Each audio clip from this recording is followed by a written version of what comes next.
It'll take just a second.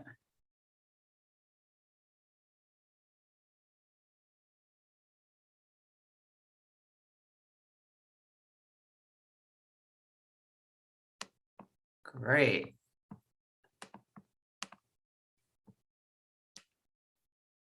And then I like to record for a backup just in case. Oh, hi, Janet. Thank you so much for coming. And Kaylin and Shelby. And oh, hi, Courtney. Hey, how you doing? Wonderful. I see so many people that I know and some new faces. So I'm so happy. Thank you so much for joining. And I'm going to get started by sharing my screen. If you have questions during the live, I encourage you to come off mute and ask a question. Also, my assistant, Kate, is on as well. So she'll be monitoring the chat and let me know if there are questions. So if you have a question, you can also put it in the chat. And yeah, I'm excited to talk about this lunar eclipse, the last one of the Sag series. Okay, here we go. Okay, let me do this before I do this. Sorry. I am going to stop sharing for a second. And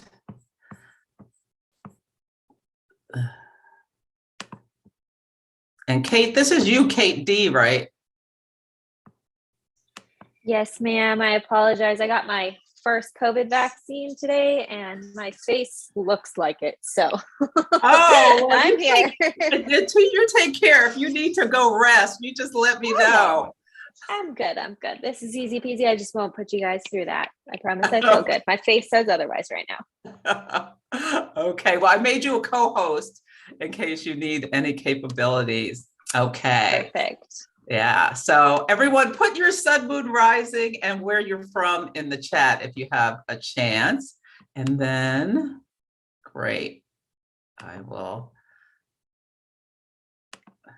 do this. I am sure having a time today. I'm not going to break down though. I'm going to break through. I'm trying to spotlight myself. Okay, here we are. Okay.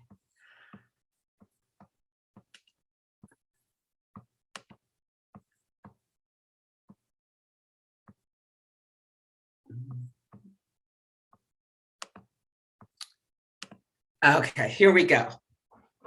Okay, so I'm calling this solar eclipse manifest destiny because I think there's so many positive things about it, and that this next year it's going to be potentially very positive for a lot of people, where we can move in and start making things happen for our lives again and push past this last couple of difficult times. So the eclipse is on December 4th, 2021 at 2:42 a.m. on the East Coast.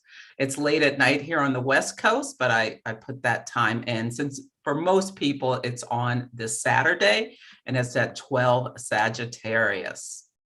So for people who are new to me, I'm Celeste Brooks, and I'm an astrologer, coach, and intuitive, and the founder of the Moon Mastery Program, which is coming back in February. I set the date for the next launch, so I'm very excited about that. And if you're on my mailing list, you'll hear about that. I'm a Taurus sun, Aries moon, and a Cancer rising, and I spent most of my career in corporate roles in sales, marketing, business development for Fortune 500 companies, but I retired from that using the moon cycles in order to pursue my passion and my purpose as an astrologer. I love reading. I'm a big foodie, and yeah, I'm a dog lover too. And I love this quote by the former president, Barack Obama: "Our destiny is not written for us, but by us."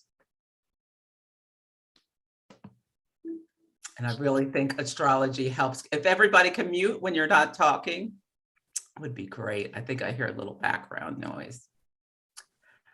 Yeah, I just love that. And I feel like with astrology, we really can surf the energies that are most positive for us and, have more agency in our lives. I felt like I've been able to take more agency in my life as well as with my clients and students. So it's one of the things I love so much about this wonderful tool. So today I'm going to talk about the Sagittarius archetype, then get into the anatomy of the eclipse, and then what the eclipse means for you, and do participants charts. And I'd like to do people I've never done before.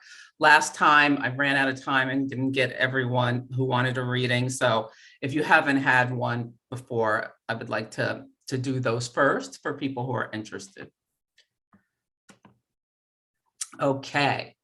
So Sagittarius is it's one of my favorite signs of the zodiac. We're not supposed to have favorites, I guess, but I just love this energy. It is ruled by the planet Jupiter, which is about expansion. It's about abundance, having hope, having faith, trying to see the positive regardless of circumstances that are going on around us, as well as trusting our instincts is a very, comes with that Sagittarius theme. It's a fire sign. Fire signs are the life-giving force of life. A lot of comedians are Sagittariuses. They just have such a beautiful ability on the high road to be able to weave together a story, and the pacing that they can do. It's just so wonderful. There tends to be this adventurous spirit, loving to travel, whether it's going to different places or just in the philosophizing terms of different ideas. Sagittarius can be very blunt and straightforward. On the high road, a little careless with their words on the low road, but in general, just people who are inspirational, optimistic, and idealistic.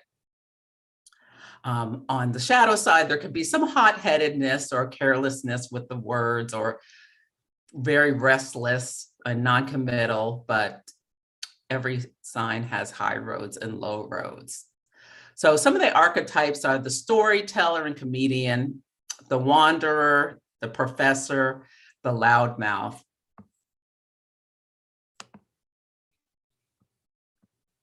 So with the moons, an astrologer, Dietrich Pessin, discovered from her work that the moon phases go as well with, we have a new moon, a first quarter moon, a full moon, and a last quarter moon every month. But there's also this longer story, these longer cycles where every 9 months, there's an activation at approximately the same degree that goes through this same cycle. And so this eclipse on Saturday is at 12 Sagittarius. 9 months after that, there'll be an eclipse in September. They're at 11, very close. 9 months after that, the full moon, all will be illuminated in June of 2023. And 9 months after that, in Pisces season, March in 2024, there'll be a closing. So things that are started now, you may not have like things will really be popping out in September for people, whether they realize it or not. But if you're working intentionally, you can really see results from the longer projects you put effort into by next September. And then at the full moon, all is illuminated. And at the last quarter moon, we start wrapping up, learning lessons, having rewards. And then emotionally, we're ready to let go and start new journeys.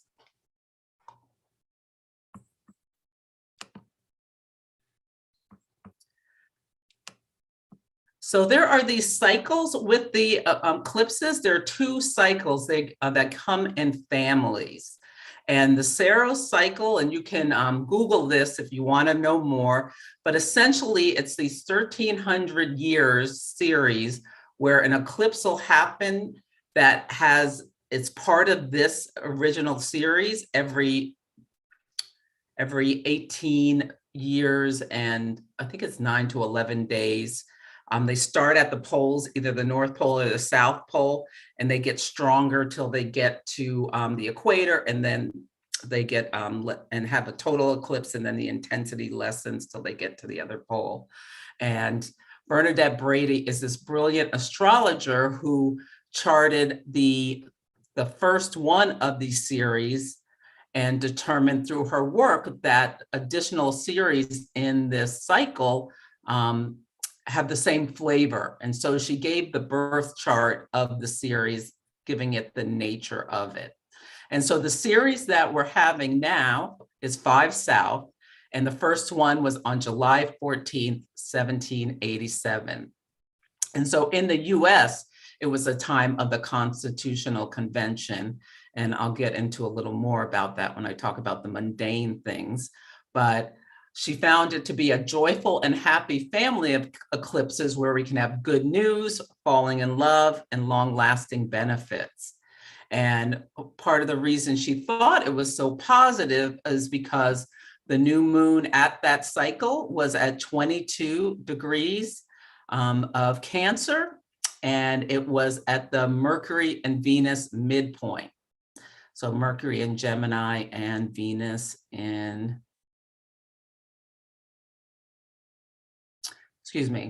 Mercury in Leo and Venus in Gemini at that midpoint. And the nodes are at the new moon and Jupiter midpoint. So having two benefics, Jupiter and Venus involved, it just gives it just this really nice energy. And I don't know if you've noticed it, but so many people have gotten engaged since the new moon in Scorpio. So I feel like it's really this eclipse that is giving these people this hope and this optimism, excitement about this new start and people starting their new lives together. And yeah, there are just so many engagements. Every day there's a new one. So that's that. The eclipse has this nature of it. And then there's also the metonic cycle where every 19 years, the same degree will be activated in your chart. And so the eclipses may have a different flavor, but they hit your chart in the same place so that there will be, it'll rhyme. There'll be something similar now to what happened in 2002. So take some time to look back and see what happened then. The other two parts of this cycle were in 64 and 83. So if you can remember, if you were even alive back at those or can remember, you can take a look at those as well. But 2002, December 4th was the last one. And so the eclipse is what's called a south node solar eclipse. So the nodes are what causes the eclipses to happen when the sun and the moon get within a certain degrees of the nodes is when we see eclipses, and that is when the sun and moon line up with the earth and, you know, casting these shadows that essentially with an eclipse, I like to think of it as a light switch goes off. So either, you know, the sun appears to go out from our perspective on Earth because the moon moves between the sun and the earth at the solar eclipse, or the earth moves between the sun and the moon at the lunar eclipse. So essentially the sun's transmission is cut off to us on Earth or to the moon, and it's like a channel changes. We walk through a portal, we look behind us, and there's a wall. And so this eclipse, because it's near the south node is like a descendant. So it has a quality of we rather than me. So events can be set in motion based on other people in your life with this one. New beginnings may be initiated by others, like you could be offered a job or proposed to, or given some kind of opportunity. There's a sense of the ball being within another person's court. This eclipse is sextile Saturn, which is nice. So I feel like there's this nice supportive energy. This year, the big story has been Saturn square Uranus, where, you know, we've had things, structures we thought we could rely on breaking down. We've seen, you know, rebels fighting against the authority. We've seen the fight between the old and the new. Have been all sorts of themes around this year. but this is in a nice sextile supportive energy to Saturn. Now, the energy to Uranus is called a quincunx, and this is an energy where something needs adjustments. When signs quincunx each other, they have nothing in common in terms of the mode, meaning karmic or mutable, or the element earth, fire, air, or water. So the sun and the moon are in Sagittarius, a fire sign, which is mutable energy, changeable energy. And Uranus is in Taurus, a fixed earth sign, which likes to hold the energy. So when you have a quincunx, it's almost as like there's this irritation. There's something that needs adjusting. And we can ignore these things, or a lot of times we find them push us into action. And so I think this energy will stimulate creativity and individuality in people. And so you have the opportunity to lean into it or not. But the support from Saturn gives support for surprise changes, because with Uranus, it's always expect the unexpected. Mercury is parallel, which is like a conjunction, this fixed star fasces. And I like this because there's an opportunity for intense mental focus. But you do need to be aware this fixed star has some negative energy. So watch out for harsh judgments. Sagittarius can be on a shadow side judgmental. And also the bluntness, consider how your words impact others. So Venus, the story of this season as well is that Venus is going to be going retrograde in the sign of Capricorn. And so Venus is slowing down. Something that's very interesting has been happening with Mars and Venus.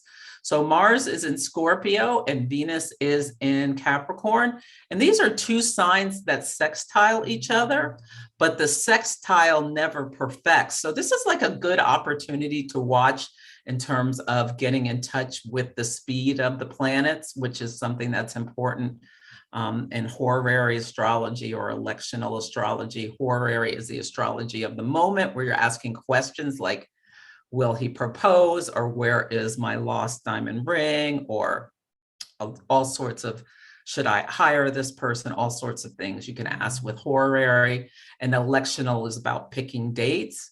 Well, this sextile never perfects. So they never get to the same minute and degree, because Mars is moving faster than Venus, even though normally Venus moves faster than Mars, because Venus is slowing down to get ready to stop at 26 degrees of Capricorn and move backwards. So it can mean that for some things, like things that are getting close to coming together for some people, unexpectedly don't happen. And this can be something with that, like quincunx to Uranus. So just be aware of that. But the fact that Venus is on a world point, 22.5 degrees of the cardinal signs, and it's near Pluto, there can be a lot of emotional intensity, or really pushing to try to make that thing happen that's not really ready to happen. So you may see feelings of intense passion, or around us in the world, seeing examples of intense passion, emotional intensity. Watch out for jealousy. And manipulations may backfire for people, secrets may be exposed with this Mars and Scorpio, secrets being unearthed, as well as Pluto unearths things. We may see the Ghislaine Maxwell. I think this is a very Venus-Pluto thing that's happening right now. She was Jeffrey Epstein's, the Predator's partner in crime, I guess you would say, and she's on trial for her actions around abuse and trafficking of young women. So I think that's very Venus, Pluto, and Capricorn. Capricorn, the state is going to punish her for her actions potentially. Yeah, so that's something that we may see that trial reflected by what's going on in the sky. And Mars is squaring Jupiter. So Jupiter aspects typically aren't bad, because Jupiter brings abundance. Jupiter makes things bigger, but sometimes it can make things bigger that we don't want bigger. But anyway, it's a confidence boosting energy. Oh, Mars. Oh, yeah, sorry. Mars square Jupiter is also sextile Pluto. So there can be a lot of confidence boosting with this. So like getting the confidence to ask someone to marry you or something like that, I think is something people are using this for. But also we want to remember to be strategic, because Mars can lead to impulsive actions and Pluto can bring people to extremes. So just watch for impulsive actions due to overconfidence. Double check your strategy. Now we have one more this year of the Saturn-Uranus squares, and that is going to be on Christmas Eve. And it's what's called mutually applying, because Saturn's moving forward and Uranus is in retrograde, so that the square is applying towards perfection at 11 degrees of the respective signs. And if you recall, in February, when we had the first one, it was the big power outages in Texas and Colorado and parts of Oregon and other places where the power went out for days for some people. And it was a structure, the power grid breaking down due to the extreme cold. Saturn in Aquarius, I'm not a weather astrologer, but is known for bringing weather extremes. Aquarius is a sign of extremes, and it's very cold and dry.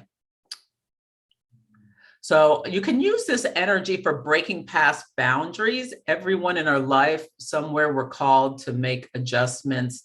We're called to release structures that no longer serve us by being enlightened or awakening by Uranus and letting go of those Saturnian things.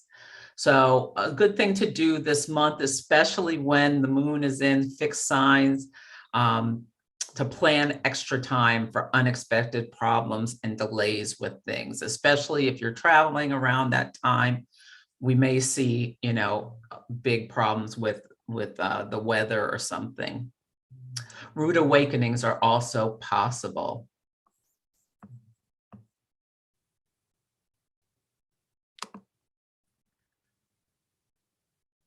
So one thing that's really interesting, the thing that is most interesting about this eclipse to me, besides the fact that it's got all this positive energy, is the fact that it is conjunct the USA's chart.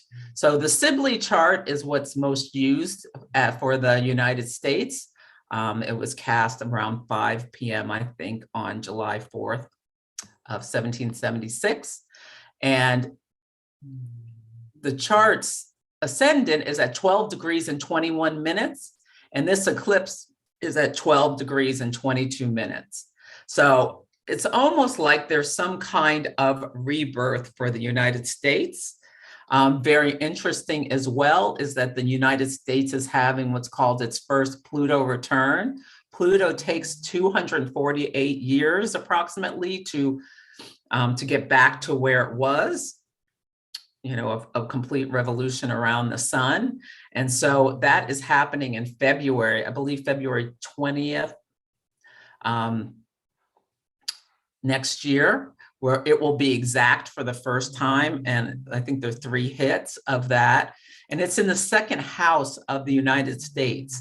And while this is happening, Venus is going retrograde. So retrogrades are like coming up for review and revision. Venus rules money.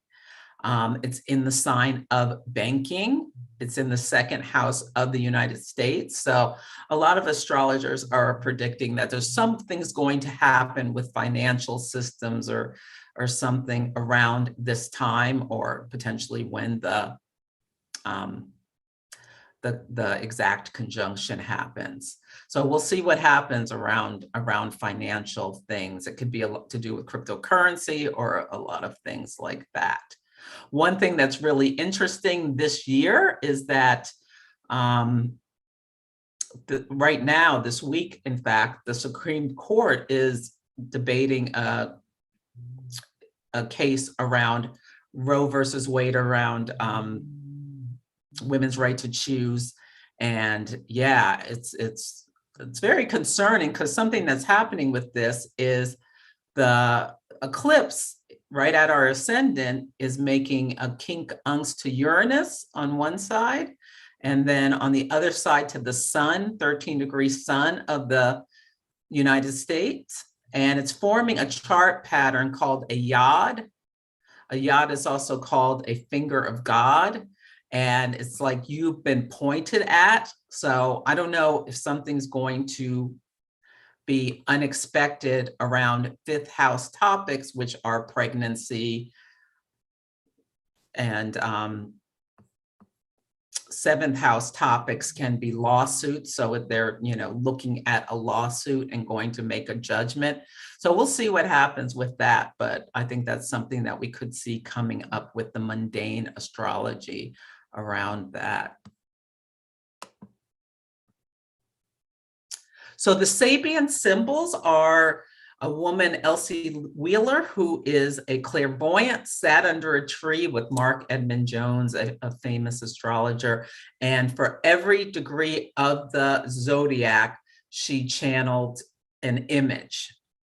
And so her image for Sagittarius, 12 to 13 degrees, is a widow's past is brought to light.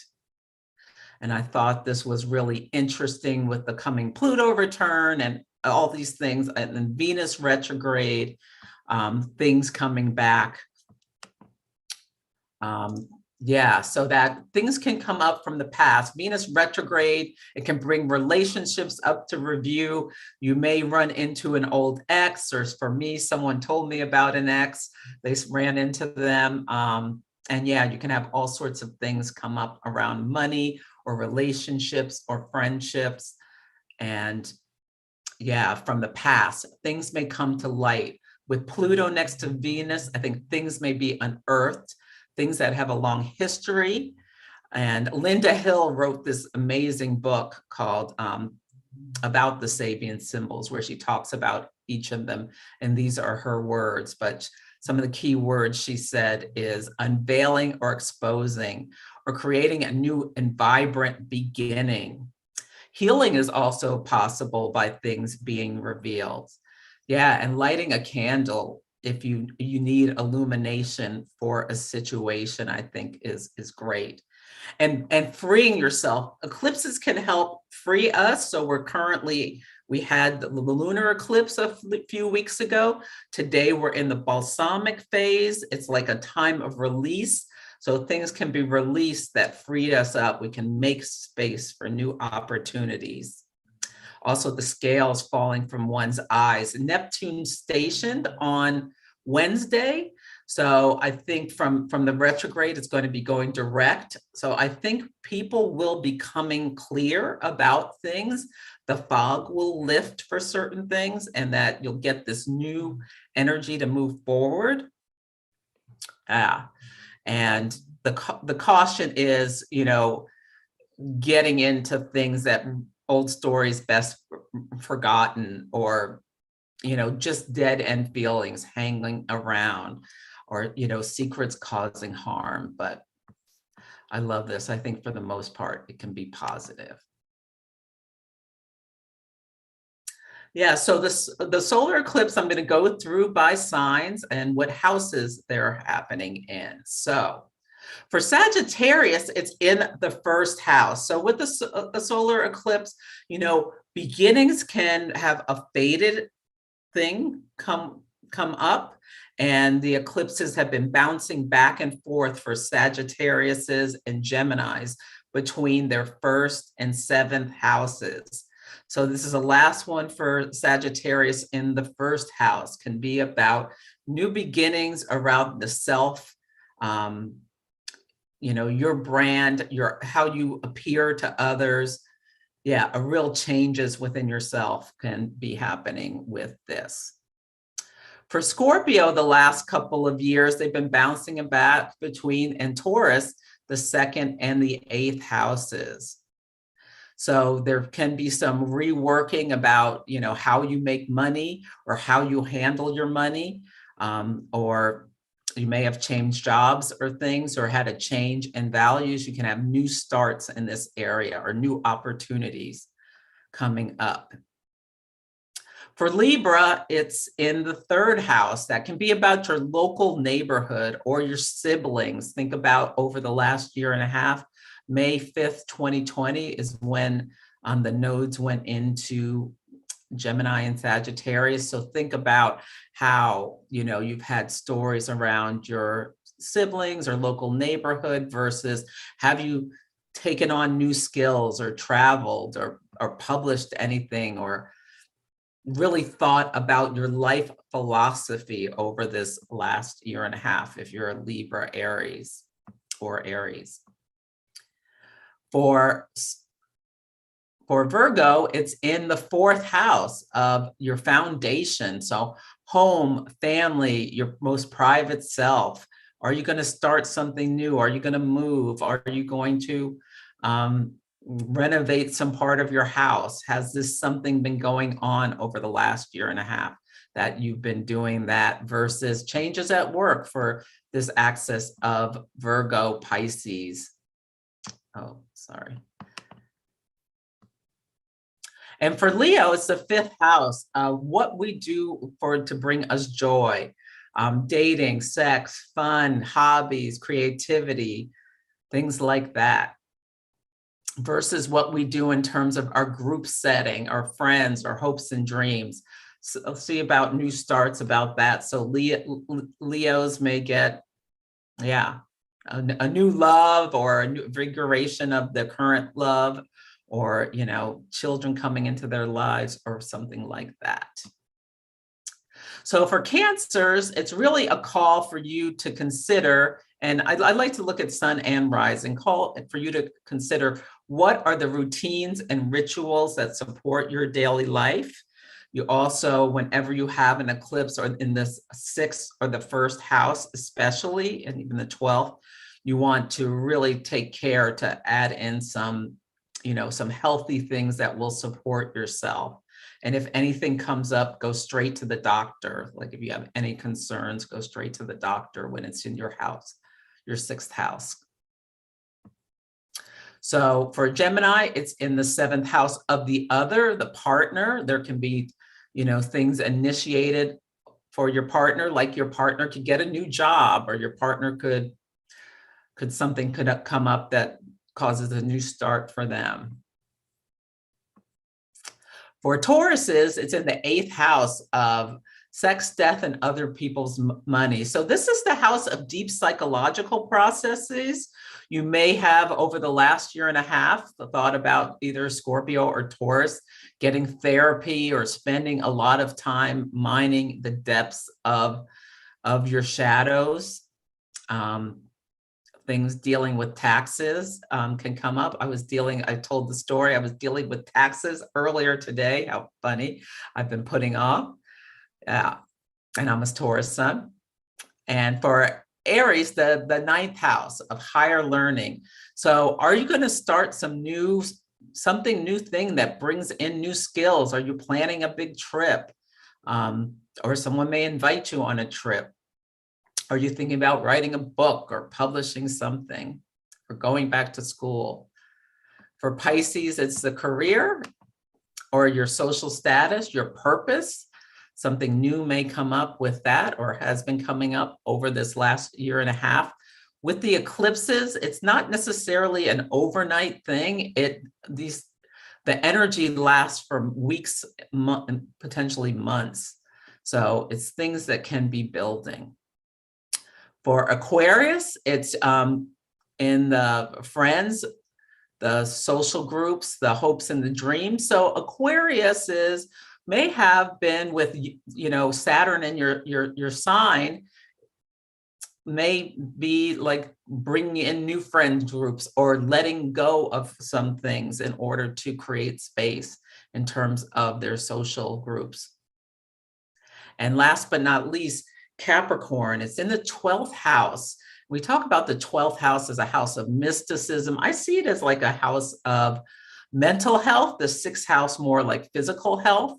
It can be about self-undoing. A lot of times we release things or endings happen when we have an eclipse in the 12th house. And sometimes people meet like a spiritual partner that's like a karmic love or someone from a past life, so to speak, when they have an eclipse in the 12th house. So it can bring in some kind of new beginning that has something to do with like your soul's journey.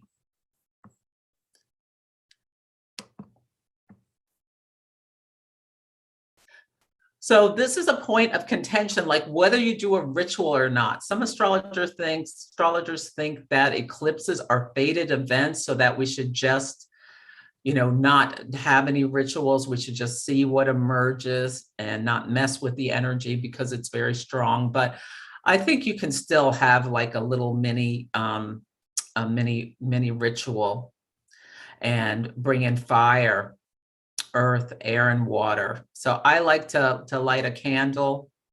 I like to have crystals and do some journaling, or just even spend some quiet time and potentially like pull some cards about, what's coming in your life, what you want to make space for. And I have some suggested prompts here. I love the song by En Vogue, Free Your Mind. And I think this is a perfect song for a Sagittarius solar eclipse, where we're really having an optimistic view and seeing, exploring things past what we have done before. I pulled a card this morning, a tarot card, the 3 of Wands in protection. And it talked about like are you playing small? So what old stories will you discard so that you can free your mind to think bigger? And think about like, what new terrain do you want to explore in 2022? Things are opening up. Jupiter's going back into Pisces. So there may be some, more ability for travel once it gets out of Aquarius, as well as once the South Node gets out of Aquarius. Hopefully, plane travel will open up. And it doesn't have to be a physical travel. It could be about, what new skills do you want to add to your toolbox, and what new learnings do you want to do in order to grow? And it's a holiday season, and so many people are suffering. Can you help assist people who are less fortunate with time or money or other resources? And definitely with Sagittarius, it's about joy. How can you bring more joy into your life?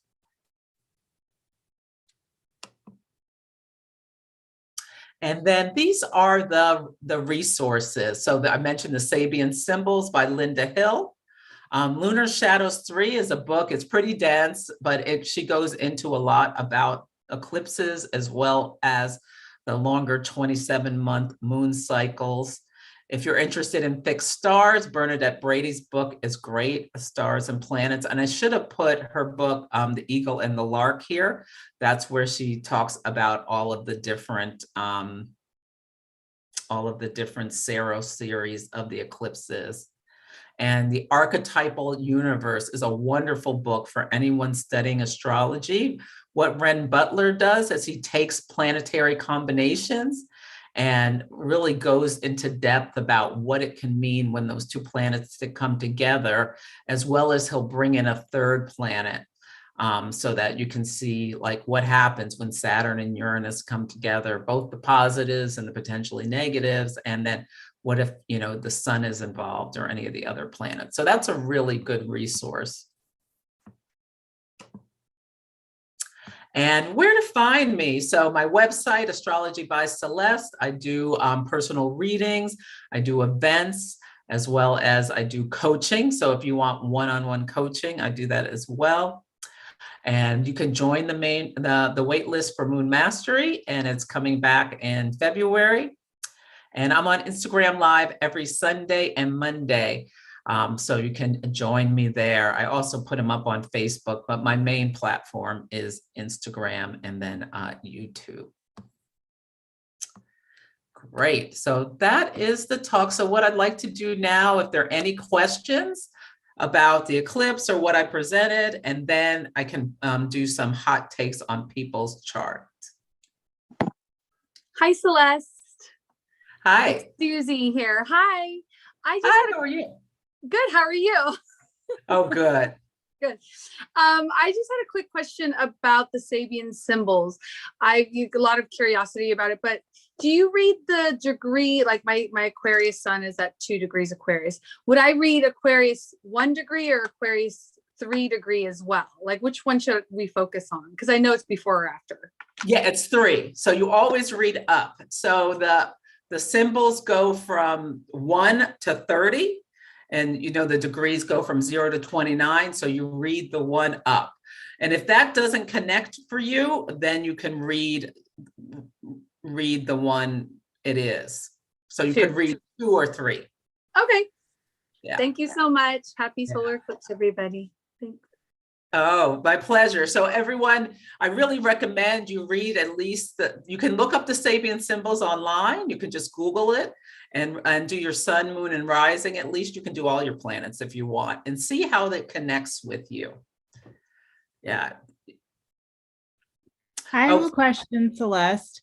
Can you talk about like the significance of eclipses? I think I saw one other person in the chat too also say, like, if you're born on an eclipse. I recently just discovered this about myself and I was like, oh, interesting. So I'd love to hear what you have your thoughts on that. Yeah, so people who are born during eclipses can be more impactful for them. A lot of presidents are born during lunar eclipses. So when the sun and the moon are opposite each other, and there's there can be this fatedness to their lives. Yeah. Or you can see like big things. Look back to the eclipses and see what big things happened in your life related to eclipses. Even if it's a couple of months before or after, look at the 2 nearest eclipses and see what has happened. Did anything big happen with the November one yet, or this summer? I've had like a lot of big shifts in like relationships and friendships. And so that has been like the November one. I had like another big shift just like in friendship group. Nothing like bad or dramatic, but just like literally relationships kind of peacefully like bleeding out, if you will. Mm-hmm. And being like complete, like without really even needing to clarify, it was just like clear to everyone that it was just complete. Yeah, that's exactly. Oh, sorry, that phone is ringing. Yeah, that's exactly the kind of things. It's not, everything is not like you get engaged or divorced or something like that. It can be these things that where you, especially with lunar eclipses, you burn off old stories. So it can be about, you know, releasing people from your life that you've decided that it's time for. Great, and I'm sorry about that. I see a question from Kathleen about moon mastery. So yeah, so moon mastery, I'm going to be teaching on Thursdays in February and March. It's Moon Mastery 1 is going to be 6 weeks, and then Moon Mastery 2 is going to be, I think, another 6 weeks. And it'll be teaching about the technique of using the moon, using the cycles, like learning about the astrology of it in order for you to, you know, really connect into the timing of your life and achieve your goals. And I'll be sharing more about that in the new year. Yeah. Hi, Celeste. How are you? Hi, Laura. How are you? I'm good, thank you. It's so good to see you again. It's good to see you too. Let me see if I can share video, but my lighting is really bad. So, hi. Hi, what is your question? Okay, so my question was related to the orbs that you mentioned for eclipses to happen. Like, I don't know if you can manually, like, calculate when an eclipse is going to happen when you see the degree that the new moon or the full moon is going to happen in? So if a new moon is within 18 degrees of a node, either the north or south node, that is an eclipse. And then if a full moon is within 12 degrees, that's a lunar eclipse. Okay, so new moon, you said 18 degrees, and then full moon 12 degrees. If Yes. the node is within that orb, then it's an eclipse. Yes. So if you're looking at someone's chart, you can tell if they're born by an eclipse by looking at that. I was born during an eclipse. I'm not surprised. Yeah, Was it a lunar eclipse? It was, a lunar eclipse. Yeah. And That I'm makes- actually, my moon is in Sagittarius, and I just found out today that I have to move out from the apartment that I'm living in. So yeah, like what a perfect alignment for the eclipse. Almost touching my natal moon. Yeah. And what house is it in? It's in the second house. I'm a Scorpio rising. Yeah. So financially, you're going to make a change because you're moving. Yeah. Yeah. Thank you for answering. You're welcome. And I see a question, a 1 degree Gemini rising. Is there something you should know about this axis? So what's been happening for you is this is in your 7th house. So really think about like what old stories you burned off about yourself, what new, this is for Casey.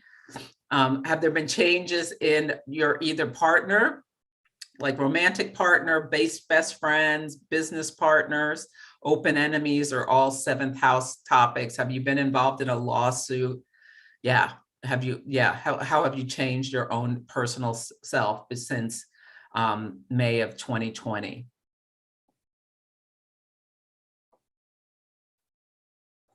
Oh, thank you so much. Kaylin and Samantha here have both taken Moon Mastery and enjoyed it. Wonderful. Yes, let's see. Okay, I think I answered about Katie's question about if you're born near the eclipses. And are there any other questions in here? Let's see. Okay.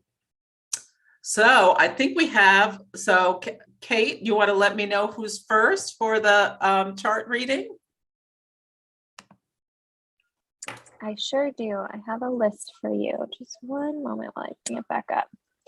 All right, the first chart is going to be Katie Rose. Okay, so.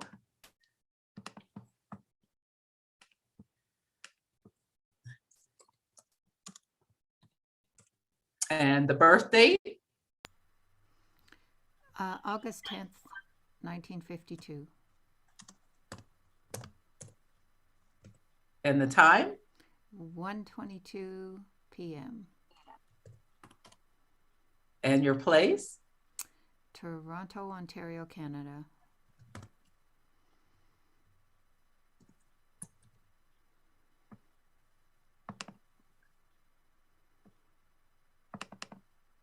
Great. So here you are. Look at all that Leo. I love it. I know.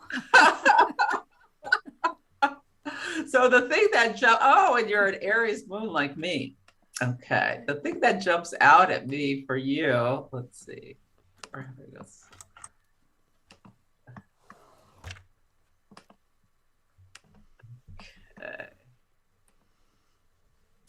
Okay, so these eclipses have been in your 2nd and 8th houses. Have you made any changes about income or work or things like that? No, not really. My husband's thinking about retiring. I work still. So, you know, I've actually been a lot busier than normal. Yeah, so your husband retiring would be an 8th house topic because that would impact your shared resources. Right. Yeah, and it'll be interesting to see. Eclipses can make things happen faster than they normally would. So you might find him talking about soon him wanting to pull his date forward or things like that. But you can think about, there may be new starts for you. Think about how your values have changed. The second house is also about values, and thinking about, like, have you shed anything? Because I'm constantly shedding. Mhm. Yes, I've changed a lot. My values have changed a lot. My family is really important, and connecting with my grandchildren, that's been very important for me as well. So Yeah, yeah. And it's so interesting. So Chiron, the wounded healer, is also their astrologers, the Magi, talk about how Chiron's intimately related to marriage as well as your job and things. And so you have the asteroid Juno, which is the asteroid of marriage and partnership, on your Chiron. So that can talk to about your husband retiring as well. And Uranus is on your descendant, so, and in the sign of Taurus. So that also, he probably is going to retire in the next 6 months, I would do you guess. think so? Oh, well, he was hoping probably a year and a half, maybe Oh, 2 years, okay. but who knows?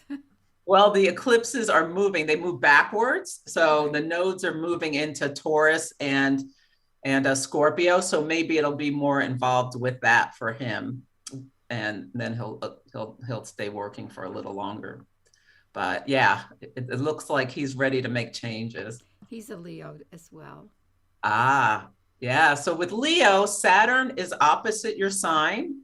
Saturn's in Aquarius and Uranus is squaring. So fixed signs are feeling the need to make changes, to break free of restrictions in some way. Okay. Great. I hope that helps. Thank you. You're welcome. So who's next, Kate? Next is Gina. Okay, Gina. Hello. Hi. Hi. Birth date, December 11, 1974.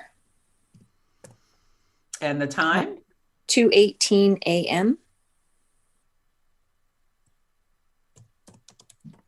And the place? Wolf Point. It's 2 words. And is there an E on Wolf or no? Nope. Okay. And Montana. What a cool town. Yeah. I love the name. Uh-huh. Okay, so you are look at that Sagittarius stellium. Oh my Right? gosh. And so interesting. So you're having what's called a nodal reversal. Okay. So the south node has been moving through Sagittarius since May of 2020. So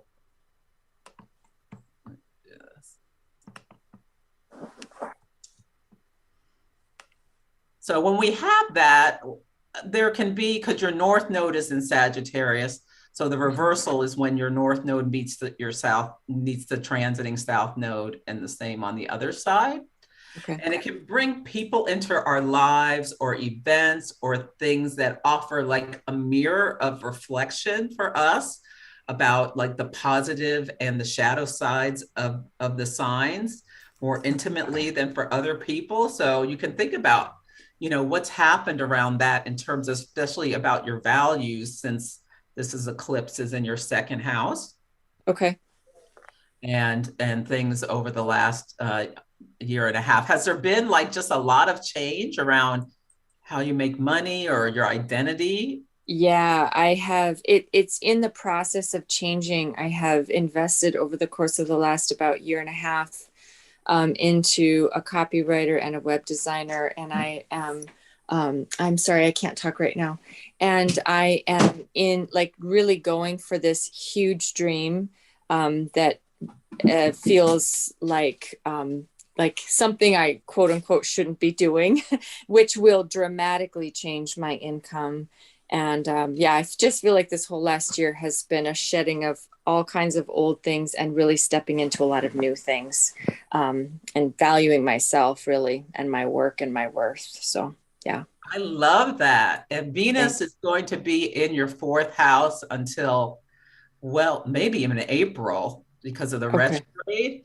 So I think that really gives you, like, at your foundation, there's this sense of power as well as, you know, the positive of Venus. And there's probably going to be some more rewriting about what you do at home with your family and things that are going to come up for review with relationships. Just watch your emotions with Mars in Scorpio right near your moon. Okay. Yeah, just watch your emotions or your temper or things. Okay. Yeah.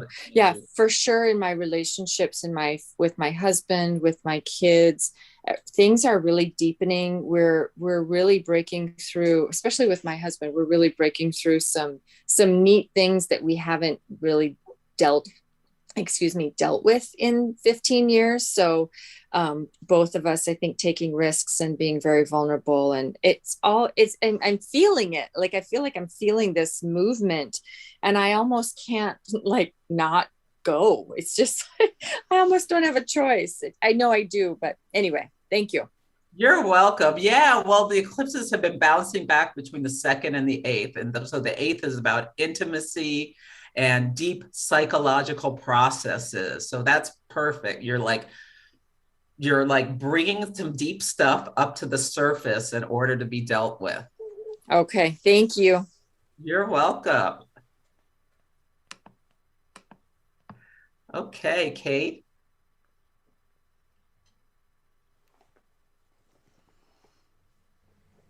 Oh, Christina's next. Christina, you want to come off? Thank you. Thank you. Can you hear me? Yes, I can. Okay. Okay. So my birthday is October 15th, 1957. And at 9:34 p.m. in San Francisco, California. Ah.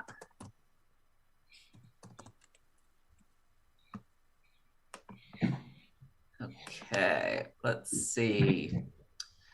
So you're a Libra, lots of Libra, and a lot of Libra. And wow, so this is hitting your Saturn. Yeah, so let's see. So do you feel like you know what structures you were meant to let go of over this year in 2020, 2021? I feel like it has to do with early childhood kind of trauma things, family, partly, and despite my advanced age. Because look, Uranus is on your south node. Uranus is on your south node. So the thing is the Saturn-Uranus square, and the south node is all about like those hereditary family patterns and things.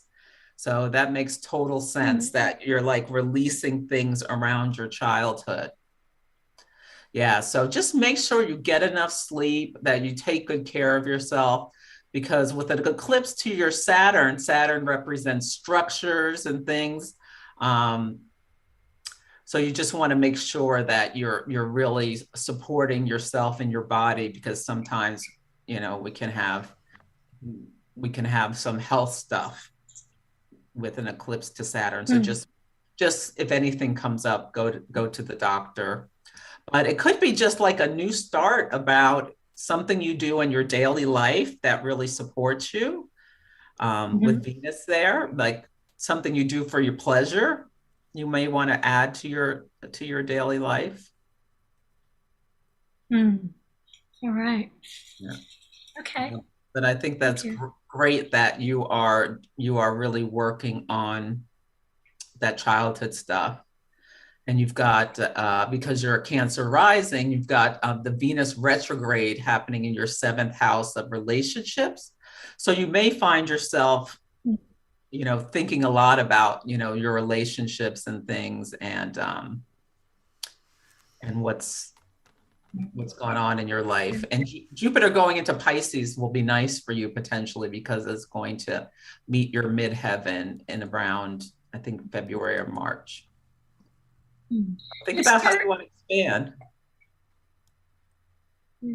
I was curious, does anything show up in terms of kind of deepening spiritual path? Because I've been a Buddhist for a long time, but I'm like taking this real deep dive, kind of like feel like I'm stepping to another. Jupiter in the ninth house. The ninth house is about spiritual stuff.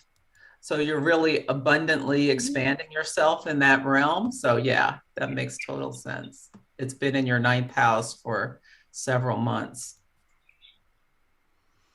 Well, so interesting. Yeah. Super fascinating. Yeah. Thank you. Thank you so much. You're really welcome. Appreciate it. Blessed. Oh, my pleasure. Okay. Kate, is there someone next? Yep, Kathleen is next. Catherine? Kathleen, I'm sorry. Oh, no worries. Kathleen, what's your birth date? April 6, 1957. And the time? 11:36 p.m. And the place? In Orange, New Jersey. I'm sorry. Orange. Oh, Orange. Yes. Okay. My mother and her family are from East Orange. Yes. So I spent a lot of time there. So you're an Aries sun, Cancer moon, and Sag rising. Oh, wow. I like that combination. Let's see.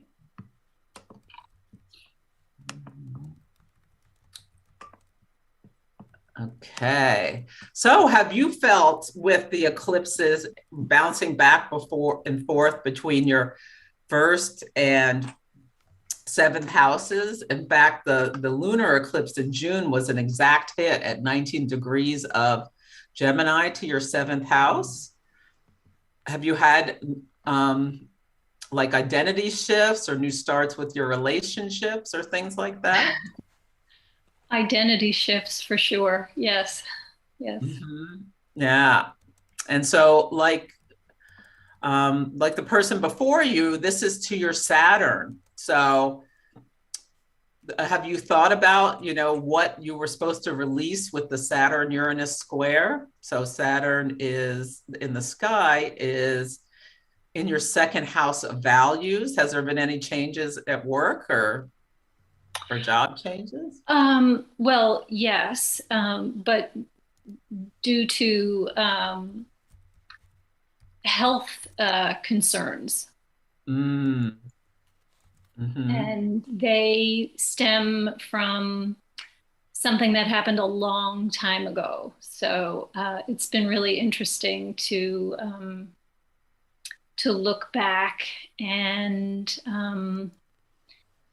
see how that event has come through time to affect me now.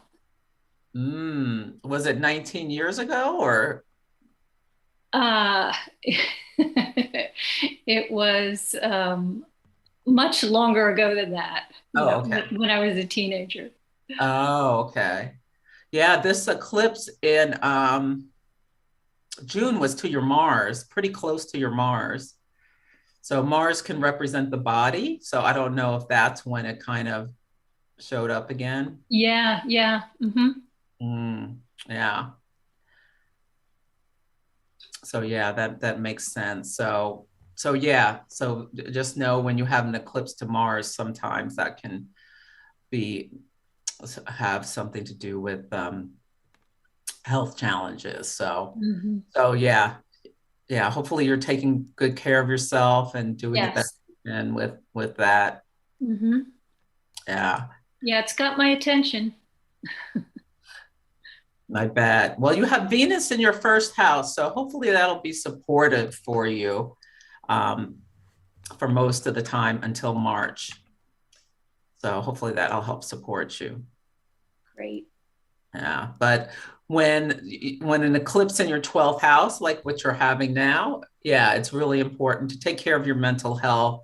Um, yeah, support your body, try to be as grounded as you can. Mm-hmm. Yes, yes. Yeah. Thank you. You're welcome. Okay. Who's next, Kate? Raina is next. Great. How do you spell that? Is that R-A-Y-N-A, Raina? Hi, Celeste. Yes, it's Rayna. Great. Hi. What is your birth date? Birth date is 6/1/77, and that is at 1:02 p.m.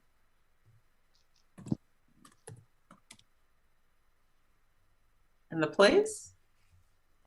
So it's East Patchogue, New York, and I'll spell it for you. The first word is East, so E-A-S-T.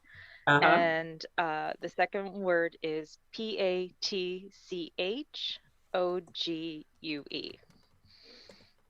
Nobody knows how to spell that, I bet. And if they see it spelled, they cannot pronounce it. I've never heard of that. Mm-hmm.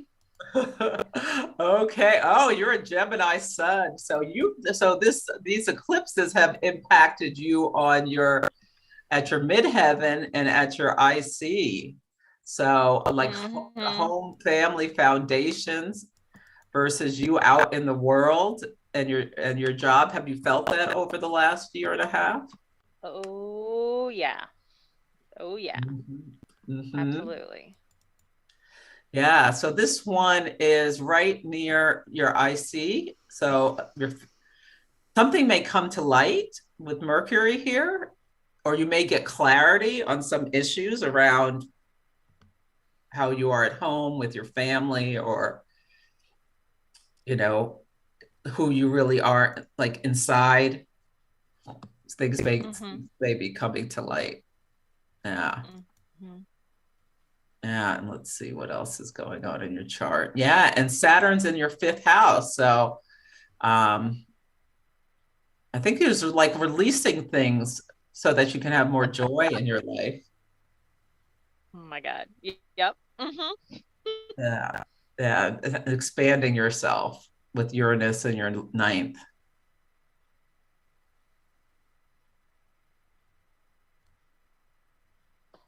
Yeah, that is all very 100% on point. It's been a definite like time of release, like literally and figuratively. So, emotionally, but also with relationships, but also with literal possessions and things. So huge amount of releasing. Mm-hmm. Yeah. Yeah, and then the South Node is going to be going through your 2nd house. So I think you'll still feel like it'll continue where you're letting go of values and things for new starts for yourself. Yeah. Yeah, it's that clarity of like, I know the releasing is right. It's a lot of work, but it's the right work. Mm-hmm. But it's still not quite getting the clarity on like the what is beyond it. Like, what am I making the room for? Like, in theory, I know what I'm making the room for, but I don't know what the actual manifestation of it is yet. If that makes if that makes sense. So Neptune is opposing you, although it's moving off. So it's going direct. Mm-hmm. So you may find the clarity comes in over the next couple of weeks or something. Maybe even months. Okay. Yeah. Okay. Yeah, so I hope that helps. Thank you. That helps a lot. Thank you so much. I really appreciate it. Oh, you're welcome. Okay. Kate? Next up is Alina. Thank you. Alina?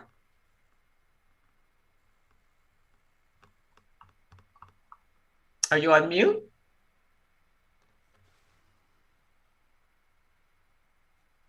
Alina? Or maybe she had to go. Is there someone after her?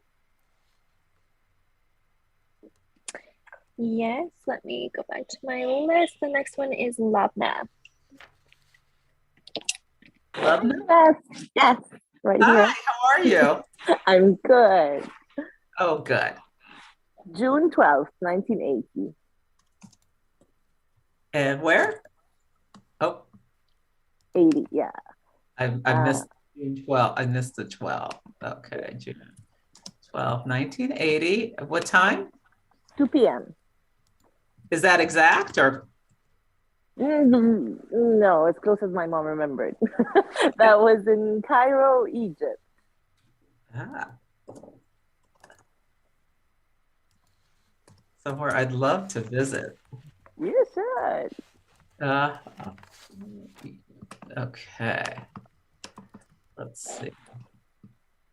Okay, so when it's not exact, we'll see if it matches with your birth time, what's going on with you. So let's see.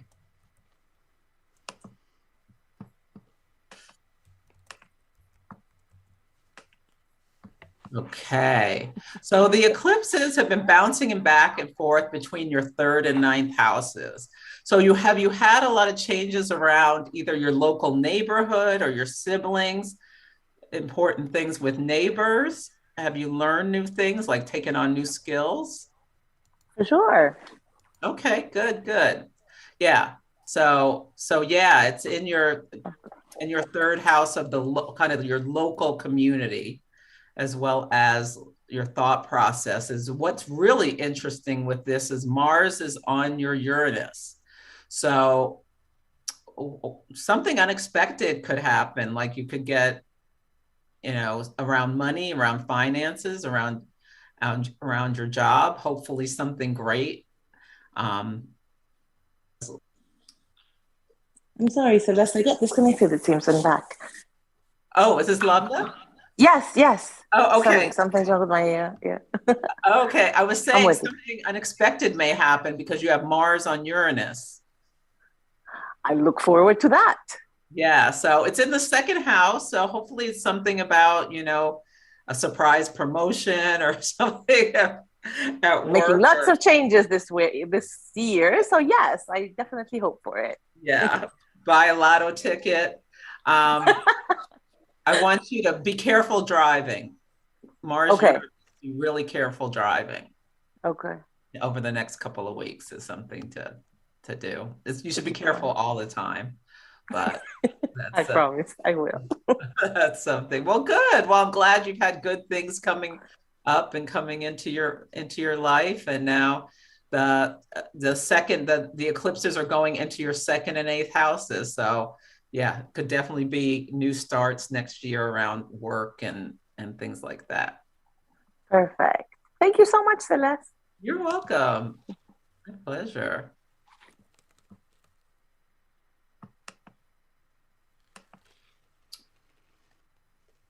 Who's next, Kate? Next up is Robin. Robin. Hi, Robin. Hi there. How are you, Celeste? Good. How are you? All right, hanging in there. Birth date 3/8/54. And the time? 10 p.m. was what my mom said. So I don't know. I know it's close, but I don't know if it's exact. Okay. Attleboro, Attleboro,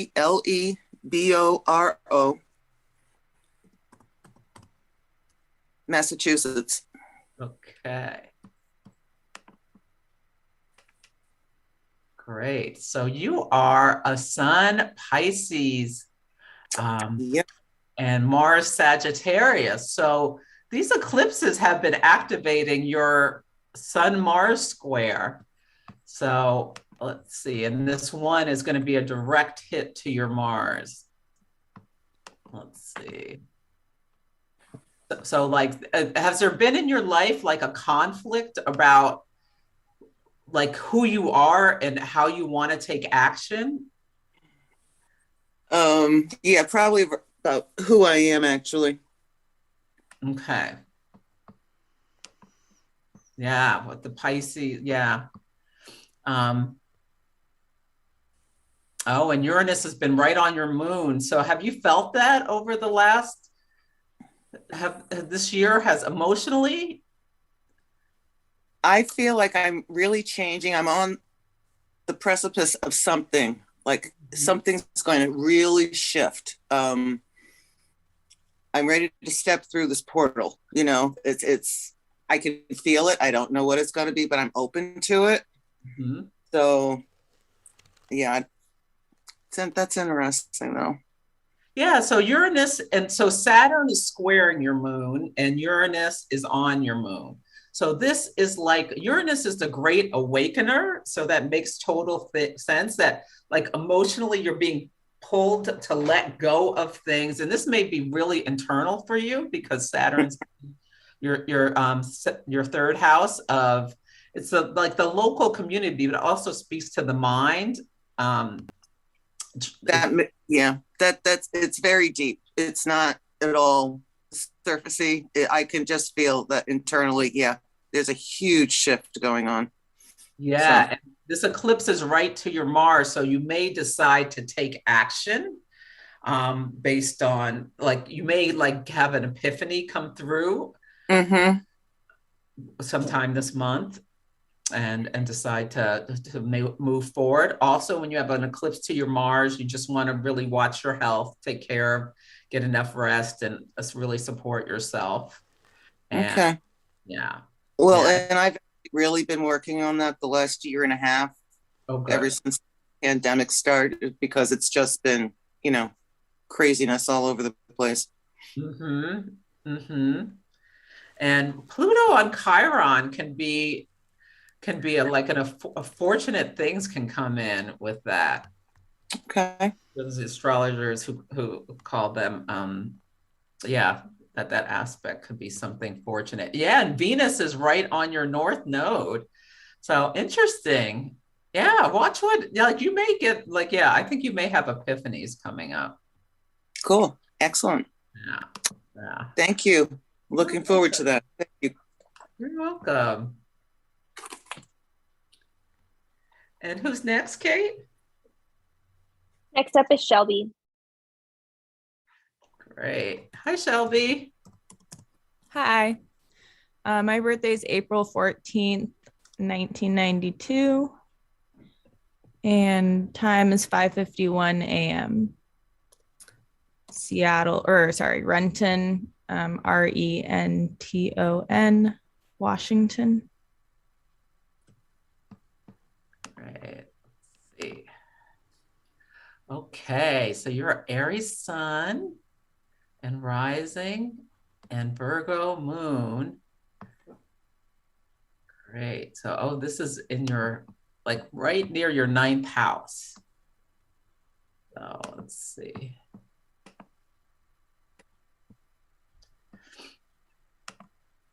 So it's at 12. And so these eclipses have been kind of squaring your moon. So the eclipse back in June was an exact square to your moon from your 9th house. Did something happen that changed your daily life? Like, have you changed jobs or anything? No, I've been doing the same job for a while now, and it's stayed pretty consistent. I mean, there's been a lot of like back and forth, like what was going to happen. Are we going into the office or are we going to stay at home and things like that? But and so I guess in that way, yeah, we've kind of got flip-flopped and it's kind of not been super stable, but yeah, and I guess now that I'm saying it, like we're not really even landed in exactly like a normal place yet. So in some ways, like my day-to-day life is kind of like shifting, but yeah. Have you started any new rituals or routines that are supporting you? Because that might be helpful for you through this eclipse season, since it's a square to your moon in your 6th house. I mean, I've always well, not always, but I've been into like tarot and oracle and things good. of that nature for a while, but I have been kind of having this like dry spell for quite a while where I've like not been into it as much for some reason. But lately I've been kind of getting back into that and trying to get back into yoga. So I have things that I like to do, but I haven't been as good about them recently. Yeah, I want to make sure you like do stuff to bring yourself joy as well. And this eclipse is in your 8th house of deep psychological processes. So this might be a good time to, re-pick up the tarot cards. Venus is in your 10th house of work, and it's going to be there for quite a while. So I don't know, maybe you want to think about, or maybe a promotion will come, or yeah, I mean, I definitely have been wanting to do something different and get out of my current job for a while now. So that is something that I'm like trying to move towards, but haven't really figured out what I'm doing next. So that is, yeah, it's a good time to think about that, because with the eclipse in your 8th house of shared resources, Venus is in your 10th house of work. It's a great time to look for something to give you more money. And you're also like with Saturn and Uranus is in your 1st house. So like there's maybe have been some renovation about your thinking, or like you're releasing structures. Have you changed friends at all, or like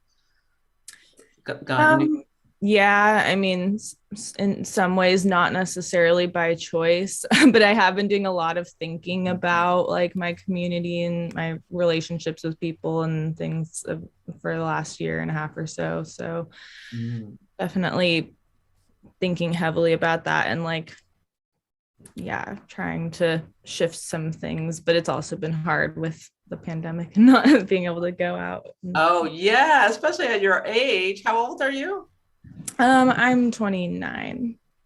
Oh yeah, you're getting ready to have your Saturn return. Yeah. So yeah, it'll be really interesting to see. Like you're already in it, right? But Saturn can separate, and so something that can happen when your Saturn is in your 11th house is that like you're separating from certain people to make space for new people to come into your life. So right. You may see that happening, but I encourage you to, watch your emotions. You've got Mars in the skies on your Pluto.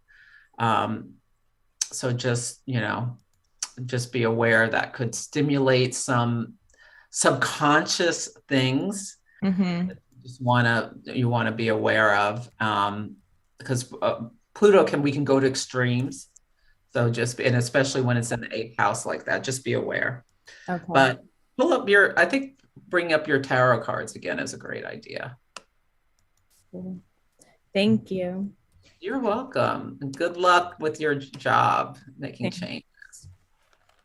Yeah. Okay. I could probably do a couple more. Kate, are there other people who wanted readings? Yep, the next one is Kaylin D.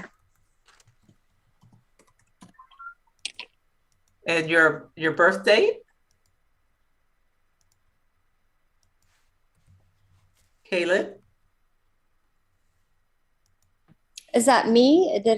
Kaylin, okay. I think it's me. I think I'm the only Kaylin in here. There was another Kaylin, but it looks like they're not here and you're actually next on there. So Kaylin it is. Okay. Okay. Is this Kaylin? I have your stuff? Yeah, you should. Yeah. Okay.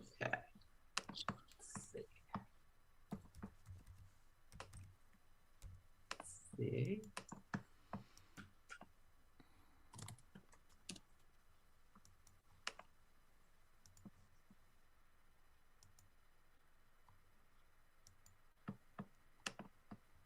Okay.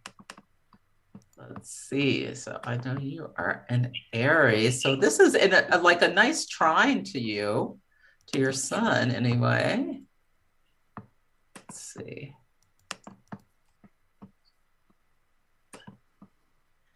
Okay. So in your 1st house, so this has been all around bouncing back and forth, your 1st and 7th house. Have you felt like your identity shifting over the last? Yeah, yeah, yep. I feel like, yeah, that with coupled with just changes in partnership as we got engaged and Congratulations. yeah, Yeah, thank you. you got engaged a while ago, right? Or when did you get engaged, I should say? April of this year. Oh, okay. Yeah. Yes. Have you set your date? Yeah, it's for October next year. I love that. So, yeah, that's perfect. Yeah. Yeah, I just I ended up quitting my job though at that Aries the Aries new moon, Aries Libra new moon, Aries full moon. So that was a doozy, but Oh, good. Well, a lot of people are quitting their jobs, making changes like renovating their lives. And so you have Uranus in the 6th house of daily life. yeah. Saturn in the 2nd house of how you make money. So you separated from how you make money in order to, like, you had an awakening about how you want to spend your daily life. So that's perfect. Yeah. So I've been working with my dad, kind of trying to start a business with him.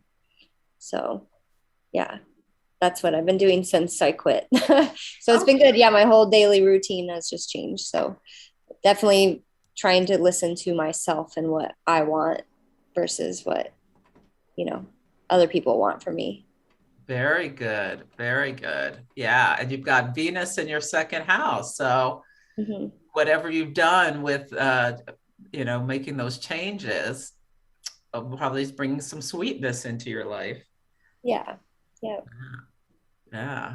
And so, yeah, so these are pivotal years and your life may calm down a little bit as the I hope so. as the eclipses leave Gemini and Sagittarius. Yeah. For get a 9-year break potentially. Okay, good. All right. Well, thank you, Celeste. You're welcome. Okay, let me I could do one more.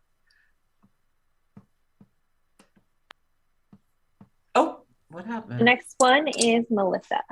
Okay, hold on, Melissa. Sorry, I closed the application for some bizarre reason. Save the best for last. That's why.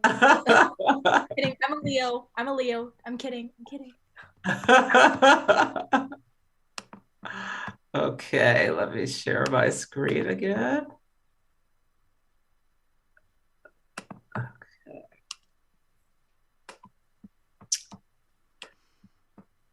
Yes. Okay, great. Melissa, what is your birthday? 7/23/2001. And then 9:03 p.m. in Edmonds, Washington.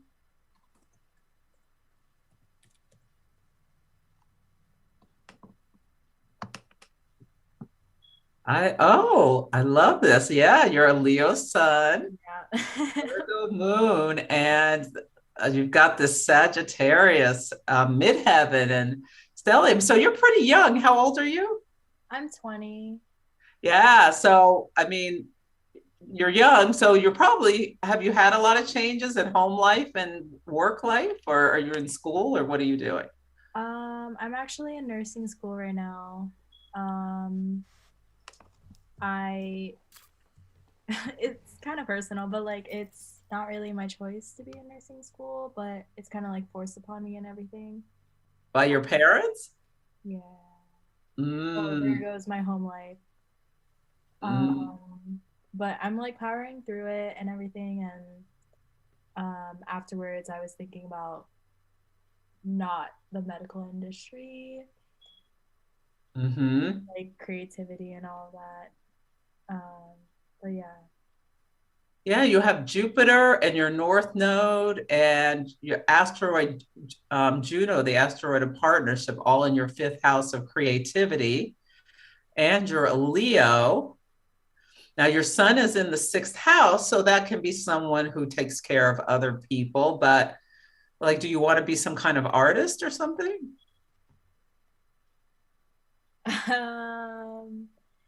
Yes. Yes, I do. Well, so this eclipse is right to your Pluto.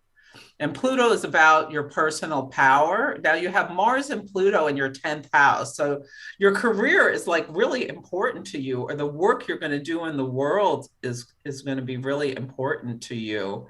And you've got Saturn in your first house, squaring Uranus in your third. So like you may be remaking your identity in some ways. Like there's been, this whole year has been like opportunities left and right that has like been aligned to like what I want to do, like what I desire, which caused me to like slack off in my spring semester this year. So I was like, wow. So there's that. But yeah. Yeah, I wouldn't be surprised if between now and October and September, where there's that first quarter moon at approximately the same degree. So over this next 27 months of this larger moon cycle, where we'll have every 9 months, you'll be activated right near your Pluto in the 10th house, which is about your status, your reputation, where you meet the world, the work you do, and your Mars. You're going to be making changes to take your power back. Oh, so, next year in September? Well, you may decide on Saturday, but I'm saying it'll like be evolving over, definitely I would think by September, something will like really start pushing you, if not sooner. Eclipses bring in things faster. So yeah, I wouldn't be surprised if you decide you want to, you know, take your power back. And but I need to do like cocktail waitressing, so that's like totally different from nursing. But yeah, my mom doesn't know. Yeah, and just be very choosy with who you let in your life in terms of men. Oh my God, I'm going on a first date tomorrow. Oh, you're meeting someone like right by the eclipse? Uh-oh. Okay. They may be special. We'll see. Okay. But yeah, be discerning is my message for that. Okay. Yeah. Well, good luck. Thank you. You're welcome. I know it was like too personal, but like, yeah. Thank you. You're welcome. Well, I hope you enjoy it. Yeah. Okay. Well, I think we're up against the hour and a half. I'm trying to be better about time rather than like talking nonstop, exhausting myself and exhausting everyone else. But I want to thank everyone for coming. I really enjoyed this and hope you you all learned something. And yeah, I think I'm going to be doing one more event this year with Maria, who I've done events with before. So hopefully you can join then. But we'll be sending out the recording. And I want everyone to have a safe and happy eclipse. And I hope good things come in. And if you get engaged, let me know. It was my pleasure.